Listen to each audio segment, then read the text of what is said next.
కర్ణాటకలో అసలేం జరుగుతోంది? యాక్టర్స్ పై పొలిటీషియన్స్ ఎందుకు అంతలా ఫైర్ అవుతున్నారు? ముఖ్యంగా రష్మిక మందనాపై ఆ కాంట్రవర్సీ గురించి అయితే చెప్పనక్కర్లేదు. ఎన్నో ఏళ్ల నుండి ఆమె తన సొంత రాష్ట్రం నుండే నెగిటివిటీని అందుకుంటూనే ఉంది. అసలేంటి గొడవ? కర్ణాటక రాష్ట్రంలో ప్రభుత్వానికి నటులకి మధ్య ఏం జరుగుతోంది? ఆ గొడవ ఏంటో డీటెయిల్గా ఈ వీడియోలో చూద్దాం. స్కిప్ చేయకుండా ఎండ్ వరకు చూడండి. మార్చ్ 1 నుండి 8 వరకు 16th Bengaluru international film festival జరిగింది. ఈ ఈవెంట్లో సినీ ప్రముఖులు రాకపోవడంపై ఉప ముఖ్యమంత్రి డీకే శివకుమార్ ఘాటు వ్యాఖ్యలు చేశారు. దాంతో Karnataka government versus Kannada film industry అన్నట్టుగా మారింది వ్యవహారం.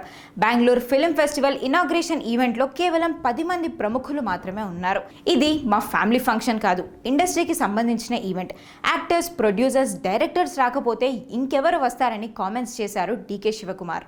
అక్కడి వరకు బాగానే ఉంది, కానీ ఆ తర్వాతే ఆయన కొన్ని కీలక వ్యాఖ్యలు చేశారు. మేము ప్రతిపక్షంలో ఉన్నప్పుడు కూడా కన్నడ చిత్ర పరిశ్రమ మాకు మద్దతు ఇవ్వలేదని ఆయన ఆరోపించారు. గవర్నమెంట్ సపోర్ట్ అండ్ పర్మిషన్స్ ఇవ్వకపోతే సినిమాలని ప్రొడ్యూస్ చెయ్యలేరని కూడా ఆయన చెప్పారు. తీరు మారకపోతే ఎక్కడ నట్లు బిగించాలో, ఎవరిని కాంటాక్ట్ చెయ్యాలో కూడా నాకు బాగా తెలుసు, అది గుర్తుంచుకోండి ఆయన అన్నారు. ఇక అక్కడి నుండే అసలు ఇష్యూ మొదలైంది. ఆయన చేసిన కామెంట్స్ నేషనల్ లెవెల్లోనే ట్రెండ్ అయ్యాయి.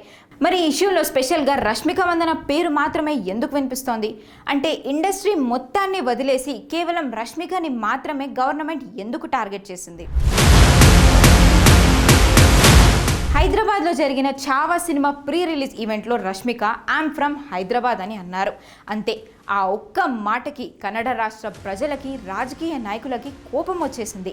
అప్పటి నుండి ఈ వీడియో వైరల్ అవుతూనే ఉంది. రష్మికని ట్రోల్స్ చేస్తూనే ఉన్నారు. Congress MLA Ravikumar Gowda cine industry మొత్తాన్ని వదిలేసి కేవలం రష్మిక మందన పేరు మాత్రమే వాడారు. ఆ వీడియో ఇప్పుడు చూద్దాం. ಕೊಟ್ಟಿರುವಂತ ಆಹ್ವಾನ ಪತ್ರಿಕೆಯನ್ನು ಅಧಿಕೃತವಾಗಿ ಬಿಡುಗಡೆ ಮಾಡ್ತೀವಿ ನಿಮ್ಮ ಮುಂದೆ. This is our challenge.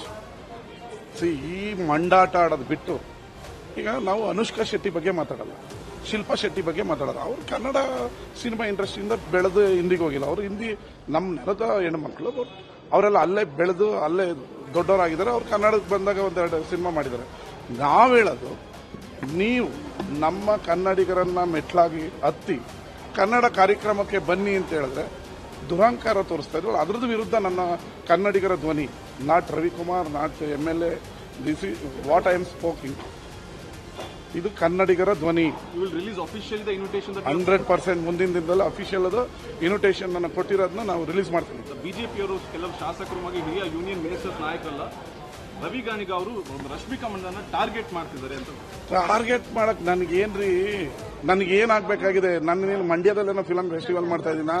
ವಿಧಾನಸೌಧದ ಮುಂದೆ ಮಾಡಿರೋದು ಕನ್ನಡಿಗರ 6 ಕೋಟಿ ಕನ್ನಡಿಗರ ಪರವಾಗಿ ಕರೆದಿದ್ದೀವಿ. ಬಂದಿಲ್ಲ, ಟೈಮ್ ಇಲ್ಲ ಅಂತ ಹೇಳಿದಿರಾ. ಅದನ್ನ ತಿದ್ಕೊಳ್ಳಿ, ನಿಮಗೆ ಅನ್ನ ಕೊಟ್ಟಂತ ನೆಲಕ್ಕೆ ಗೌರವ ಕೊಡಿ ಅಂತ ಹೇಳ್ತಾ ಇದ್ದೀವಿ. Thank you. సో ఇప్పుడు ఈ issue state government versus state cinema industry అన్నట్లుగా మారిపోయింది. BJP MP actor Kangana Ranaut ఘాటుగానే స్పందించారు. ఎవరైనా స్క్రూలు బిగించడానికి ప్రయత్నిస్తే దేవుడు మమ్మల్ని రక్షిస్తాడని కంగనా రివర్స్ కౌంటర్ వేశారు. కంగనా కామెంట్స్ ని బట్టి చూస్తే ఆమె ఇండైరెక్ట్ గా రష్మికని సపోర్ట్ చేశారనే చెప్పొచ్చు. శివకుమార్ కామెంట్స్ ని ప్రతిపక్ష నేతలు కూడా వ్యతిరేకించారు. సినీ ఇండస్ట్రీని మీరు బెదిరిస్తున్నారని బీజేపీకి చెందిన ఆర్ అశోక్ ఆరోపించారు. శివకుమార్ తన వ్యాఖ్యలను సమర్థించుకున్నారనుకోండి. రష్మిక తన కెరీర్ ని కన్నడ ఇండస్ట్రీ నుండే మొదలుపెట్టింది.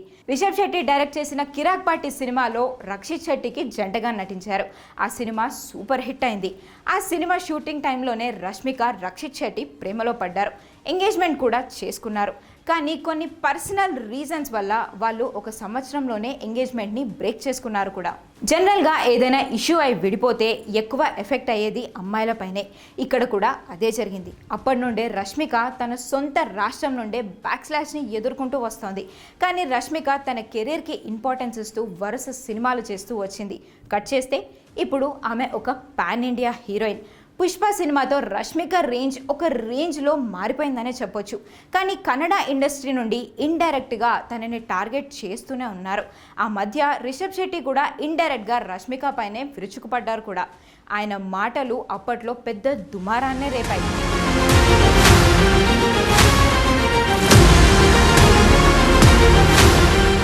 డీప్ ఫేక్ వీడియో కాంట్రవర్సీ అయితే మోడీ వరకు వెళ్ళిపోయింది.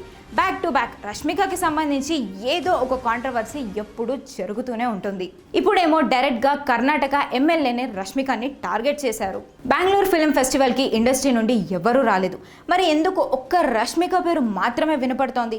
కానీ ఎమ్మెల్యే రవికుమార్ చేసిన స్టేట్మెంట్లో ఏమాత్రం నిజం లేదని రష్మిక టీం స్పష్టం చేసింది. మాకు అసలు ఇన్విటేషన్ రాలేదని వాళ్ళు కన్ఫర్మ్ చేశారు. తనపై తన సొంత రాష్ట్రం నుండే ఇంత నెగిటివిటీ రావడం ఎంతవరకు కరెక్ట్? రక్షిత్ శెట్టితో ఎంగేజ్మెంట్ బ్రేక్ చేసుకోవడం అనేది వాళ్ళ పర్సనల్ చాయిస్. ఆ సపరేషన్ ఫేజ్ గురించి ఇద్దరు ఏ ఇంటర్వ్యూలోనూ కూడా ఇప్పటి వరకు ఒకరిపై ఒకరు తప్పుగా చెప్పుకోలేదు. తెలుగులో సినిమాలు చేస్తున్నప్పటి నుండి రష్మిక ఒక్క కన్నడ చిత్రంలో కూడా నటించలేదు. తెలుగు, హిందీలో ఆమె బాగా బిజీ అయిపోయారు. దాంతో ఆమె హైదరాబాద్లోనే ఇల్లు కొనుక్కొని ఇక్కడే ఉంటున్నారు. వర్క్ వల్ల తన పేరెంట్స్ని కూడా చూడడానికి వెళ్ళట్లేదని రష్మిక చాలా ఇంటర్వ్యూలలో చెప్పుకొచ్చింది కూడా. తన వర్క్ వల్ల ఎన్నో ఏళ్ల నుండి హైదరాబాద్లోనే ఉండిపోయింది. అందుకే చావా ఈవెంట్లో రష్మిక ఐమ్ ఫ్రమ్ హైదరాబాద్ అని చెప్పిండొచ్చు. తన కాలు ఫ్రాక్చర్ అయినా కూడా వర్క్కి ఇంపార్టెన్స్ ఇస్తూ కుంటుతూనే ప్రమోషన్స్లో కూడా పాల్గొన్నారు. ఆ వీడియోస్ అందరూ చూశారు కూడా. అది తన వర్క్కి తనిచ్చే ఇంపార్టెన్స్. ఎందుకంటే హీరోయిన్ అయినా, ఒక కంపెనీలో మేనేజర్ అయినా ఏ పని చేసినా కూడా తమ పని తమకే అవుతుంది. మా హీరోయిన్కి మాట్లాడే స్వేచ్ఛ కూడా లేదా, ఏం మాట్లాడినా ట్రోల్ చేస్తారా అని కోపడుతున్నారు రష్మిక ఫ్యాన్స్. ఎంతసేపు మా ఊర్లో ఉండదు, మా ఇండస్ట్రీలో సినిమాలు చేయదనే అంటున్నారు. కానీ మన ఇండస్ట్రీ నుండి వెళ్ళి మొత్తం పాన్ ఇండియా స్టార్ హీరోలతో ఆమె నటిస్తోంది. ఆమె ఆ రేంజ్ వరకు వెళ్ళిందని ఒక్కరు కూడా గర్వపడట్లేదు. అలా చూస్తే ఇంకా ఏ హీరోయిన్ కూడా వేరే ఇండస్ట్రీ వైపు చూడకూడదు కూడా. సినిమా ఇండస్ట్రీ నుండే బ్యాక్ స్లాష్ వస్తుంటే సర్లే అనుకోవచ్చు. కానీ గవర్నమెంట్ అలాంటి వ్యాఖ్యలు చేయడం ఎంతవరకు కరెక్ట్ మీరే చెప్పండి. ఇండియాలో అందరికీ ఫ్రీడమ్ ఉంది. ఎవరు ఎక్కడ ఉండాలో, ఎలా ఉండాలో అనేది వాళ్ళ ఇష్టం. ఎవరి చాయిస్ వాళ్ళది. ఎక్కడ ఎవరు ఎలా కంఫర్టబుల్గా ఉంటే అలా ఉండాలని అనుకుంటారు.